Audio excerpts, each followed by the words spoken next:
السلام علیکم ورحمۃ اللہ وبرکاتہ۔ وعلیکم السلام۔ الحمدللہ رب العالمین والصلاة والسلام علی سید الانبیاء والمرسلین وعلی آلہ واصحابہ الطیبین الطاہرین، اما بعد۔ الحمدللہ باب العلم انواریہ ایجوکیشنل سوسائٹی کے تحت چلنے والا ادارہ جامعہ انواریہ، جس نے بڑی کاوشوں سے ویڈیو ریکارڈنگ اور درسی کتابوں کو مستند اور مدلل علماء اکرام کے مقالات کو، مضامین کو، عنوانات کو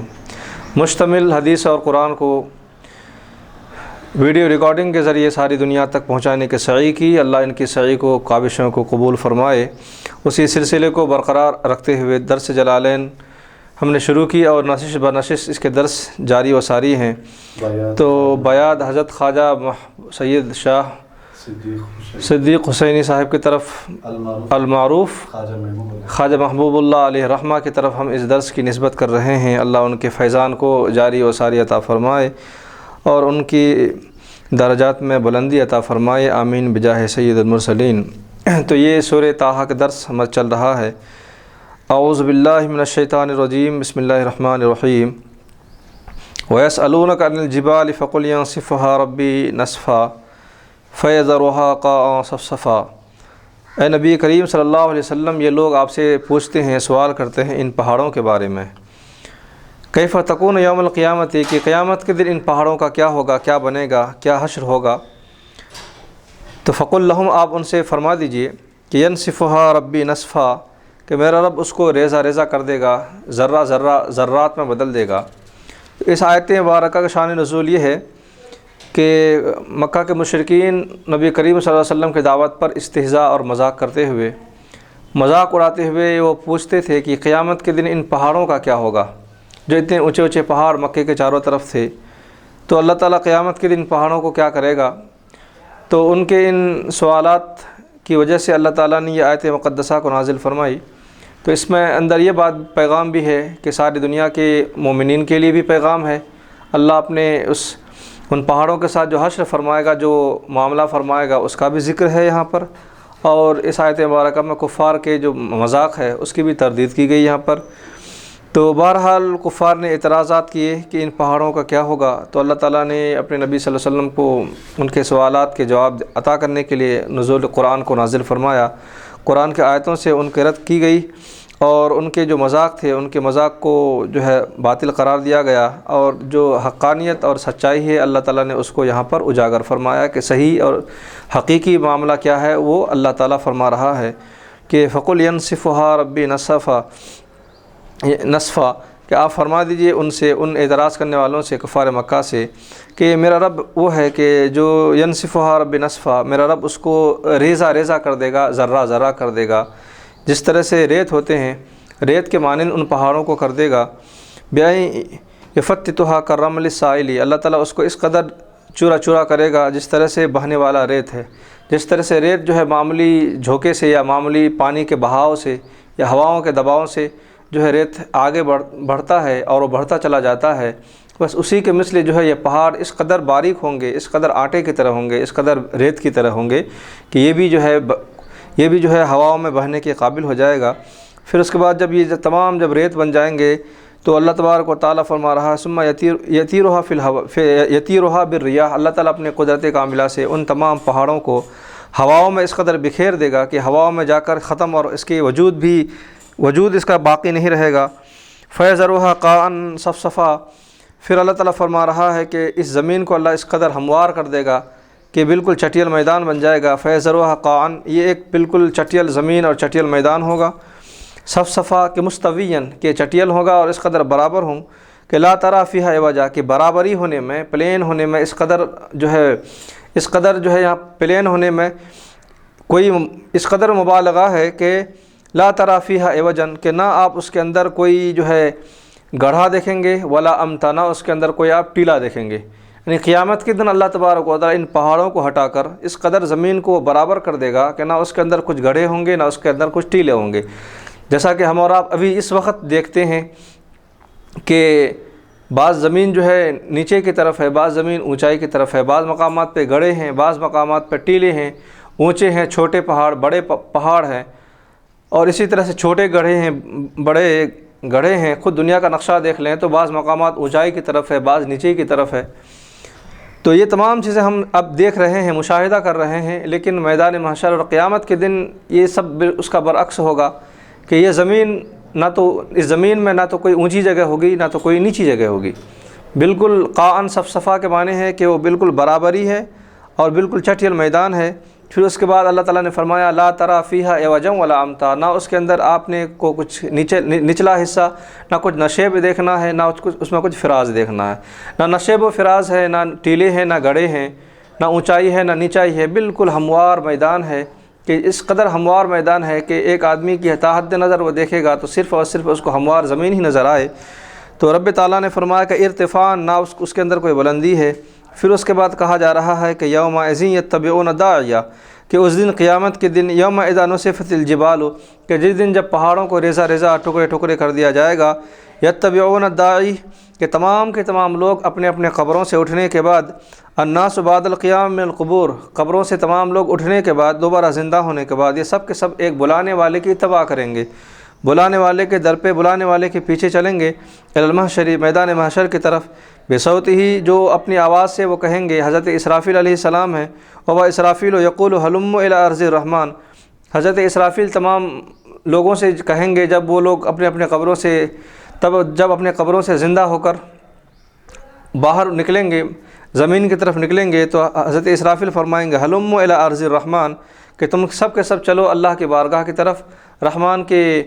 بلانے کی طرف، اس کے جو ہے احکم الحاکمین اور بادشاہوں کے بادشاہ کے دربار میں سب حاضری دو۔ تو یہ آواز حضرت اسرافیل علیہ السلام دیں گے اور سب تمام کے تمام لوگ اس طرف روانہ ہوں گے۔ تو اس طور پر کہ لا عوج لہ، اللہ تعالیٰ نے فرمایا کہ جب حضرت اسرافیل تمام لوگوں کو بلائیں گے اور تمام لوگوں کو اللہ کے رحمان کی بارگاہ کی طرف جانے کا حکم دیں گے، لا عوج لہ، تو یہاں پر سرکشی کی کوئی گنجائش نہیں ہے، کوئی نافرمانی کی کسی کے لیے گنجائش نہیں ہے، کوئی یہ نہیں کہہ سکتا کہ میں نہیں جاؤں گا، کوئی نہیں یہ کہہ سکتا کہ مجھے نہیں چلنا ہے۔ تو وہاں پر نافرمانی اور اطاعت کے برخلاف کوئی اپنا جو ہے عمل کر ہی نہیں سکتا ہے۔ تو لا عوج لہ کہ لاتباعہم لا یقدرون علی لا یتبعوہ، کسی کو اتنی طاقت اور استطاعت ہی نہیں ہوگی کہ اس کی اتباع نہ کرے۔ تو ہر شخص کو اتباع کیے بغیر کوئی چارہ نہیں ہے، ہر شخص کو چلے بغیر کوئی اور دوسرا راستہ نہیں ہے۔ تو ہر کسی کو اس کی اطاعت ہی اور اطاعت کرنا ہی کرنا ہے، ہر حال میں کرنا ہے، اور نافرمانی کا کوئی سوچ بھی نہیں سکتا، انکار کا کوئی سوچ بھی نہیں سکتا۔ تو جب تمام لوگ اہل محشر اور محشر کی طرف جائیں گے، اللہ کی بارگاہ میں، اللہ کی بارگاہ کی طرف جب حاضری ہوگی، در حقیقت اللہ کے تبارک تعالیٰ کے مجمع محشر کی طرف جب سب کو بلائے گا، تو تمام لوگ جب جا رہے ہوں گے تو اس کی کیفیت کیا ہوگی، وہ چلنے کا انداز کیا ہوگا۔ وخشیت الاصوات للرحمن، تمام کے تمام لوگ خاموش رہیں گے۔ سکنت الاصوات، تمام کے تمام آوازیں چپ چاپ خاموش رہیں گی۔ دراصل خشوع کے معنی ہے اپنی آوازوں کو اس قدر جو ہے آہستہ کر دینا کہ اس سے کسی کو نہ تکلیف ہو، نہ کسی کو شور و شغف ہو، نہ آواز پکار ہو۔ تو خشیت الاصوات للرحمن، تو اللہ تعالیٰ کے لیے آوازیں بالکل خاموش ہوں گی، اور اس قدر سکوت اور اس قدر جو ہے سناٹا ہوگا۔ فلا تسمعوا الا ہمسا، کہ آواز کسی قسم کی نہیں آئے گی، آپ کسی آواز کو نہیں سن سکتے ہیں، الا ہمسا، مگر صرف اور صرف جو آواز ہوگی وہ چلنے کی آواز ہوگی، جو پیروں کے چلنے کی آواز ہوں گی وہی آواز ہوں گی۔ البتہ اس کی مثال دی گئی کہ صوت وطی الاقدامی، کہ پیروں کو رکھنے کی جو آواز ہے وہ یہ ہے، فی نقلها المحشر، جب تمام لوگ محشر کی طرف جا رہے ہوں گے، کصوت اخفاف الابل فی مشیتها، کہ جس طرح سے ایک اونٹ جب چل کر کسی مقام سے ایک مقام دوسرے مقام کی طرف چلتا ہے تو اس اونٹ کے پیروں سے جو آواز آتی ہے، اس کے چلنے کی جو آواز آتی ہے، بس اسی طرح کی ایک آواز آئے گی۔ جو لوگ محشر کی طرف جائیں گے تو پیروں سے اس چلنے کی ایک آواز آئے گی، بس وہی آواز ہوگی، باقی اور دوسری حرکتیں، باقی دوسرے منہ کی آواز، یہ سب کے سب خاموش۔ تو صرف چلنے کی آواز آئے گی جیسا کہ اونٹ کے چلنے کی آواز آتی ہے، اور باقی تمام آوازیں خاموش رہیں گی، تمام چہرے جھکے ہوئے رہیں گے، تمام جو ہے زبانیں بند رہیں گی، گونگی رہیں گی۔ تو یہ سب کے سب جو ہے اللہ کی بارگاہ میں جا رہے ہوں گے، اس طور پر کہ ان کے پیروں کی آواز آ رہی ہے۔ پھر اس کے بعد یہ ہوگا کہ یومئذ، اس دن، لا تنفع الشفاعہ، کہ کوئی شفاعت کی اجازت، کسی کو شفاعت کا فائدہ نہیں ملے گا، احدن، کسی کو شفاعت کا فائدہ نہیں ملے گا، الا من اذن لہ الرحمن، مگر اللہ کی اجازت سے شفاعت کا حق ملے گا، شفاعتیں ہوگی۔ تو یہاں پر جو ہے شفاعت کے متعلق اللہ تبارک و تعالیٰ نے واضح طور پر فرمایا کہ شفاعت قیامت کے دن یقیناً ہونی ہے، اور وہ شفاعت اس طور پر ہونی ہے کہ رب تعالیٰ نے فرمایا کہ شفاعت کسی کو کوئی فائدہ نہیں دیں گی، مگر یہاں پر استثناء کیا جا رہا ہے، جیسا کہ عربی کا قاعدہ ہے کہ اہل عرب یا عربی زبان میں جب کسی کو ثابت کرنا ہوتا ہے تو پہلے اس کو انکار کرتے ہیں، پھر اس کے بعد ثابت کرتے ہیں۔ جیسا کہ ہم کلمہ توحید کا اقرار کرتے ہیں تو پہلے کہتے ہیں کہ لا الہ الا اللہ، لا الہ کوئی معبود نہیں ہے، ہم پہلے معبود ہونے کی نفی کر دیتے ہیں، پھر اس کے بعد الا اللہ، پھر اس کے بعد اقرار کرتے ہیں۔ تو بس یہ عربی کا محاورہ ہے کہ پہلے وہ کسی چیز کو انکار کرتا ہے، پھر اس کے بعد اس چیز کو اقرار میں لاتا ہے۔ تو یہ اس کا طریقہ کار ہے، عربی کا نہج اور اس کا ایک انداز ہے۔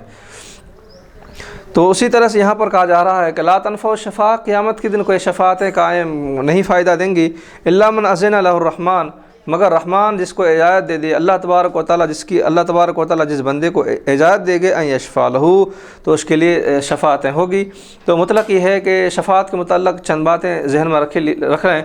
کہ شفاعت صغریٰ ہے، شفاعت کبریٰ ہے۔ شفاعت کبریٰ کی نسبت اللہ کے نبی صلی اللہ علیہ وسلم کی طرف کی گئی۔ اب شفاعت جو صغریٰ ہے اس کے متعلق احادیث میں تو بے شمار ہم نے پڑھا ہے اور آپ نے بھی سنا ہے کہ شفاعت صغریٰ جو ہے اس کا جو معاملہ ہے بہت وسیع ہے۔ مثلا قرآن کی شفاعت ہوگی، حجر اسود کی شفاعت ہوگی، چھوٹے معصوم بچوں کی شفاعتیں ہوگی، پھر اس کے بعد جو ہے اور حجر اسود کی شفاعت اور اعمال کی شفاعت جو ہے، رمضان کی شفاعتیں ہوں گی، یہ تمام احادیث میں موجود ہے۔ بہرحال قیامت کے دن شفاعت صغریٰ کا یہ حال ہے کہ شفاعت صغریٰ وہاں پر چلتی رہیں گی، لیکن شفاعت کبریٰ کے متعلق یہ ہے کہ اللہ تبارک و تعالیٰ مخصوص طور پر اپنے نبی کو اجازت عطا فرمائے گا اور اللہ کے نبی شفاعت فرمائیں گے۔ جیسا کہ ہم دن میں 5 مرتبہ اذان کے بعد ایک دعا کرتے ہیں، وارزقنا شفاعتہ یوم القیامہ، کہ اے پروردگار عالم ہمیں قیامت کے دن اپنے نبی کی شفاعت نصیب عطا فرما۔ تو اس جملے سے تو واضح طور پر ظاہر ہو چکا ہے کہ قیامت کے دن اللہ کے نبی کی شفاعت ہوگی۔ سارے مسلمان دعا کرتے ہیں کہ وارزقنا شفاعتہ، اللہ کے نبی کی شفاعت ہر بندہ مانگ رہا ہے، پھر زبان سے اقرار کرتا ہے، پھر اسی زبان سے انکار کرتا ہے کہ قیامت کے دن شفاعت نہیں ہوگی، پھر اسی زبان سے وہ کہہ رہا ہے کہ وارزقنا شفاعت یوم القیامہ۔ تو یہ کیسی تضاد ہے، یہ کیسی فکر ہے؟ تو یقیناً قیامت کے دن شفاعتیں ہونی ہے، جیسا کہ اللہ تبارک و تعالیٰ یہاں پر واضح طور پر فرما رہا ہے، الا من اذن له الرحمن، رحمان اجازت دے گا، رحمان کی اجازت سے، اللہ کی اجازت سے شفاعتیں وہاں پر ہوں گی۔ اور کچھ مقامات کے مطلق شفاعت کے جو انکار کیا گیا ہے، مثلا سورہ بقرہ میں اللہ تعالیٰ نے فرمایا بنی اسرائیل کے متعلق سے کہ واتقوا یوما لا تجزی نفس عن نفس شیئا ولا یقبل منها شفاعۃ، کسی کی شفاعتیں قبول نہیں کی جائے گی اور کسی کا جو ہے مطلب فدیہ قبول نہیں کیا جائے گا، کسی کو مہلت نہیں دی جائے گی۔ تو یہ جو آیت مبارکہ ہے ان کفار کے تعلق سے ہے، کفار کو نہ شفاعت ہونی ہے نہ اس کی شفاعت کرنی ہے۔ تو شفاعت کے متعلق جہاں پر صریح طور پر واضح طور پر انکار کیا گیا ہے وہاں پر بے دین کے متعلق ہے، کفار کے متعلق ہے، اور جو دین اسلام سے خارج ہیں ان کے متعلق ہے، نہ تو ان کی شفاعت ہونی ہے نہ تو ان کی شفاعت قبول کی جانی ہے۔ جیسا کہ کفار اور مشرکین ہیں، ان کا یہ عقیدہ ہے کہ یہ جو ہے ان کے بت ان کو بچا لیں گے، لیکن قیامت کی دن یہی تو ان کے دشمن بن جائیں گے، یہی ان کے لیے جانی دشمن بن جائیں گے۔ تو ان کی شفاعت کا اللہ تعالیٰ نے وہاں پر انکار فرمایا کہ ان کی شفاعت نہیں ہونی ہے وہاں پر۔ تو ان آیات کو، یعنی جو آیات کفار کے شفاعت کے متعلق ہے، ان آیات کو مومنین پر مسلط نہیں کیا جا سکتا ہے۔ اگر کوئی کر رہا ہے تو یہ تحریف ہے، یہ تبدیل ہے، قرآن کو بدل رہا ہے، قرآن کے غلط معنی نکال رہا ہے۔ اللہ اکبر۔ تو اور جس نے اللہ کے کلام کو بدلا یقیناً اس کا ٹھکانہ تو عبدالآباد جہنم ہے۔ قرآن کو چھپانا یہ حرام ہے، قرآن کو بدلنا، شرعی احکامات کو چھپانا یہ حرام ہے، شرعی احکامات کو بدلنا یہ کفر ہے۔ یہود و نصارہ چھپایا کرتے تھے، بدلا کرتے تھے۔ تو بہرحال شفاعت کی احکامات واضح طور پر اس کے ایک مستقل ابواب ہیں اور مستقل اس کی ایک تفسیر ہے، وضاحت ہے۔ تو اللہ تعالیٰ یہاں پر واضح طور پر فرما رہا ہے کہ الا من اذن له الرحمن، رحمان کی شفاعت، رحمان کی اجازت سے شفاعت ہوگی۔ اور جو ہے ورضی له قولا، تو اللہ تعالیٰ کس کی شفاعت کا حکم دے گا؟ ورضی له قولا، یہاں پر بعض لوگ یہ کہتے ہیں کہ شفاعت کی وجہ سے اللہ تبارک و تعالیٰ کی قدرت میں کچھ کمی آ رہی ہے، کہ اللہ تعالیٰ دوسرے کی شفاعت کے ذریعے سے اس کو جنت میں داخل کروا رہا، کہ اللہ تبارک و تعالیٰ خود شفاعت کر کے جنت میں داخل نہیں کر سکتا۔ یہ اعتراض کرتے ہیں کہ اعتراض یہ ہے کہ اللہ تعالیٰ خود شفاعت کر دے تو اس کی قدرت میں یہاں پر کمی کو بتلانا چاہ رہے ہیں کہ اگر یہاں پر دیگر لوگ نیک اور صالح متقین پرہیزگار یا خود اللہ کے نبی صلی اللہ علیہ وسلم شفاعت اگر کرتے ہیں تو یہاں پر اللہ کی قدرت میں کمی لازم آ رہی ہے۔ یہ اعتراض ہے کہ خود اللہ تعالیٰ شفاعت کر کے ان کو جو ہے جنت میں داخل کر دے، لیکن بندوں کے ذریعے شفاعت لے رہا ہے، حضور کے ذریعے شفاعت کروا رہا ہے یہاں پر، تو یہاں پر اللہ کی قدرت میں کہیں کمی آ رہی ہے، یہ اعتراض ہے۔ جبکہ علماء اہل سنت نے اس کا یہ جواب دیا کہ یہاں پر اللہ کے تبارک و تعالیٰ کی اجازت سے اگر کوئی بندہ شفاعت کر رہا ہے یا اللہ کے نبی شفاعت کر رہے ہیں تو تو یہاں پر اللہ کی قدرت میں کمی نہیں ہے بلکہ اللہ کی قدرت میں اور اضافہ ہے یہاں پر۔ سبحان اللہ سبحان اللہ۔ وہ اضافہ اس طور پر ہے کہ جب اللہ تبارک و تعالیٰ کسی بندے کو شفاعت کا حکم دے گا تو اس کی شان کو بتلائے گا، دیکھو میرا کتنا مقرب بندہ ہے کہ میں نے آج اس کو شفاعت کا حکم دے دیا ہے۔ سبحان اللہ۔ تو اللہ کے نبی اگر قیامت کے دن شفاعت فرمائیں گے تو یہاں پر یہ ہے کہ اللہ تعالیٰ اپنے نبی کو وہ مقام عطا فرمائے گا، اس مقام میں جانے کے بعد اللہ کے نبی شفاعت فرما رہے ہوں گے، تو اللہ کے نبی کے مقام کو ارفع اور اعلیٰ کرنے کا ایک ذریعہ ہے۔ شفاعت دراصل شفاعت کرنے والا دراصل اللہ تبارک و تعالیٰ ان کو ایک خصوصی اعزاز عطا فرما رہا، یہ ان کے لیے خصوصی تحفہ ہے، خصوصی انعام ہے، یہ اعزازیہ ہے ان کے لیے جو قیامت کے دن اللہ ان کو عطا کر رہا۔ تو اہل اللہ نیک اور صالح بندے علماء حفاظ کرام کے متعلق سنیں، حفاظ کرام خاندانوں کی بخشش کروائیں گے، علماء کروائیں گے، شہداء کروائیں گے۔ تو جہاں پر غیر انسان شفاعت کریں گے وہیں پر غیر انسان بھی شفاعت کریں گے۔ روزہ انسان نہیں ہے، شفاعت کرے گا۔ قرآن انسان نہیں ہے، شفاعت کرے گا۔ حجر اسود ایک پتھر ہے، شفاعت کرے گا۔ لوگوں کے اعمال شفاعت کریں گے۔ تو شفاعت کا انکار کرنا یہ مطلقاً گمراہی ہے اور قرآن کا انکار ہے۔ اللہ تعالیٰ شفاعت کا حکم دے گا، لیکن یاد رہے کہ شفاعت کس کے لیے ہوگی؟ وَرَضِيَ لَهُ قَوْلًا، شفاعت اسی بندے کے لیے ہوگی جس بندے کے قول سے اللہ تبارک و تعالیٰ راضی ہے۔ اللہ تعالیٰ جس بندے کی بات سے راضی ہے اس بندے کے لیے شفاعت ہوگی۔ تو کس طرح کا قول، کس طرح کے کلمات انسان کہے، بندہ کہے جس سے اللہ راضی ہو جائے؟ تو اس کے متعلق کہا جا رہا ہے کہ قول، ایسی گفتگو، ایسی بول، ایسی وہ ہے لا الہ الا اللہ، جو کلمات توحید ہے، کلمات وحدانیت کے جو اقرار کے جو کلمات ہے جس سے انسان مومن بنتا ہے، اپنے مسلمان بنتا ہے۔ اور افضل الذکر جو ہے، افضل الذکر لا الہ الا اللہ، یہاں پر افضل الذکر کا ذکر کر دیا گیا تو جو اس کے علاوہ ہیں خود بخود اس کے اندر شامل ہو جائیں گے۔ تو جس بندے نے لا الہ الا اللہ کے ذریعے سے اپنے آپ کو اللہ سے نسبت جوڑ لی ہے، اللہ کے نبی سے اپنے غلامی کا تعلق جوڑ لیا ہے، تو اس بندے کے متعلق اللہ تعالیٰ فرما رہا ہے کہ اس بندے سے اللہ راضی ہے، اور اس بندے کے متعلق یہ ہے کہ وہ بندہ، اس بندے کو شفاعت کا فائدہ ہوگا۔ تو جس سے اللہ راضی ہوگا، جس کے قول سے اللہ راضی ہوگا، جس کی بات سے اللہ راضی ہوگا، اس کو شفاعت ملے گی یہاں پر۔ تو قول لانے کا مطلب یہ ہے کہ زبان کا اقرار ضروری ہے یہاں پر۔ ویسے تو ایمان دو چیزوں کا نام ہے، اقرار باللسان، تصدیق بالقلب، لیکن جہاں پر دل میں پختہ اور مضبوط ارادے ہوتے ہیں کہ اللہ کے سوا کوئی معبود نہیں، اسی کلمات کو زبان سے اقرار بھی ضروری ہے۔ اسی لیے یہاں پر کہا جا رہا ہے کہ وَرَضِيَ لَهُ قَوْلًا، جس کے قول سے، جس کی بات سے، جس کے کلمات کی ادائیگی سے اللہ تبارک و تعالیٰ راضی ہوگا، تو اللہ تعالیٰ جو ہے اس کے شفاعت کا حکم ملے گا، اس کو شفاعت کا فائدہ ملے گا اس کو۔ لیکن وہ بندہ جس نے کبھی اقرار ہی نہ کیا ہو تو پھر اس کا ایمان اللہ کے ساتھ رہے گا معاملہ، لیکن بندوں کے نزدیک میں وہ مومن نہیں کہلائے گا جب تک کہ اس کی زبان سے اقرار نہ ہو۔ زبان کا تعلق، کیونکہ یہ جو قانونی ایمان ہے، اور قانونی ایمان کا تعلق جو ہے زبان سے ہوتا ہے۔ ٹھیک ہے، ہمیں مسلمان ہوں، آپ مسلمان ہیں، آپ مجھے مسلمان اس لیے مانتے ہیں کہ میں زبان سے اقرار کرتا ہوں، میں آپ کو مسلمان اس لیے مانتا ہوں کہ آپ زبان سے اقرار کرتے ہیں، لیکن میرے دل میں کیا ہے، آپ کے دل میں کیا ہے؟ میرے دل میں جو ہے وہ آپ نہیں جانتے، آپ کے دلوں میں جو ہے وہ میں نہیں جانتا۔ تو دلوں کے احوال کو اللہ ہی واقعتاً جاننے والا ہے، مگر دنیا میں جو اسلام کا تعلق ہوتا ہے وہ قانونی اسلام ہوتا ہے۔ تو بہرحال قانونی اسلام کے متعلق زبان کا اقرار ضروری ہے۔ تو جس نے زبان سے اقرار کیا تو اللہ نے اس کی رضا کا اعلان کیا۔ لا الہ الا اللہ جو کہے گا اللہ اس سے راضی ہوگا، اس کے بعد سے اللہ راضی ہوگا۔ یعلم ما بین ایدیہم وخلفہم، اور اللہ کی وہ شان، اللہ کی وہ ذات ہے جو جانتا ہے کہ ما بین ایدیہم ان کے سامنے کیا ہے، امور آخرت کیا ہے، امور آخرت کیا ہے وہ سب چیزوں کو جانتا ہے۔ وما خلفہم جو امور دنیا کیا ہے وہ جانتا ہے، یعنی اللہ کے علم سے کوئی بات ڈھکی چھپی نہیں ہے۔ وہ قیامت تک یا اس کے بعد ابد الآباد کی چیزوں کو بھی جانتا ہے، اور پیچھے جو کچھ ہو چکا ہے اللہ اس کو بھی جانتا ہے۔ ما خلفہم جو ان کے پیچھے امور دنیا ہوا اللہ اس کو بھی جانتا ہے۔ ولا یحیطون بہ علما، اور جو لوگوں کے جو علوم ہیں، بندوں کے جو علوم ہیں، یہ اس کے علم کو احاطہ نہیں کر سکتا۔ اللہ کے علم کو احاطے میں انسان نہ لا نہیں سکتا ہے، کیونکہ اللہ کا علم جو ہے تمام چیزوں کو احاطہ کر رکھا ہے، تمام چیزوں کو گھیر رکھا ہے، لیکن لوگوں کا علم اللہ کے علم کو احاطہ نہیں کر سکتا۔ لوگوں کی آنکھیں اللہ کو احاطہ نہیں کر سکتی، جیسا کہ کہا گیا کہ جنت میں اللہ کا دیدار ہوگا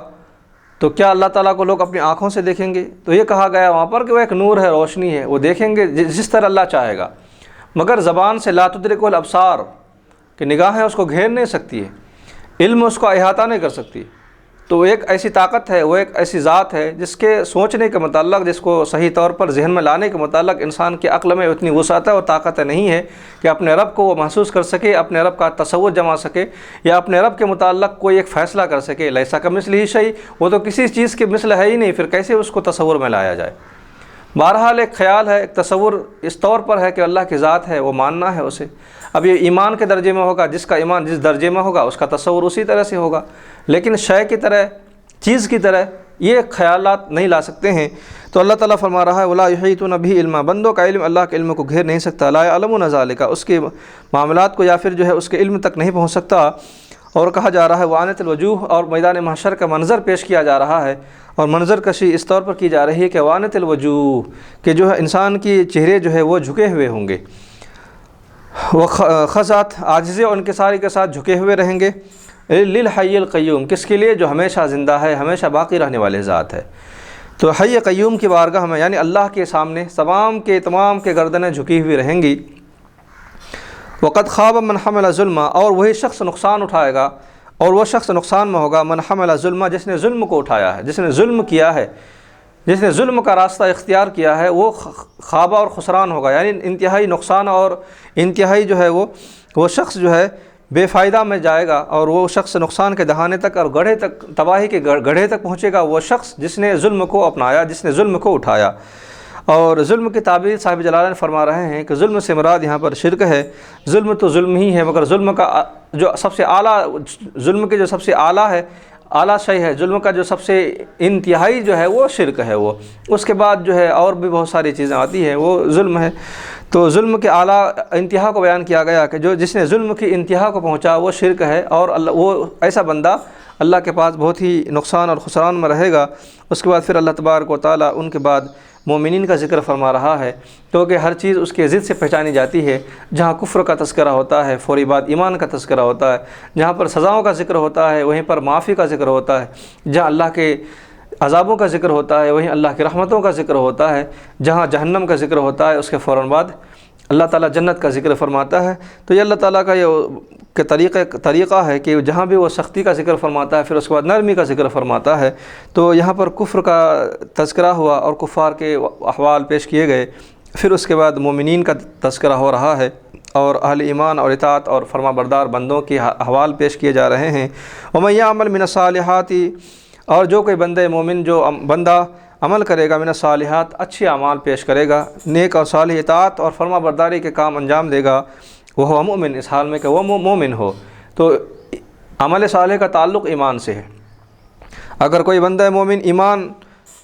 عمل صالح کرے تو شرط یہ ہے کہ وہ ایمان والا ہو، مومن ہو۔ اب یہاں پر مسئلہ یہ ہے کہ کیا ایمان کا تعلق عمل سے ہے؟